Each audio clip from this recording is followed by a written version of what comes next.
Here I have TCL 30 SE, and today I'm going to show you how to turn off running apps on this device. So in order to do this, you have to access Recents section. To do this, if you have 3 buttons navigation, you just have to tap on the Recents button. It will be located here or here, depending on your settings.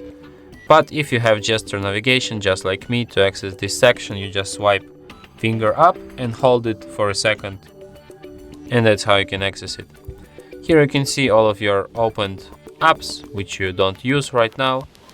So to close them all at once, just tap on this clean button here, and after that all of these apps will be closed and memory will be freed. And that's it. Thanks for watching. If you find this tutorial useful, don't forget to hit that like button and subscribe to our channel.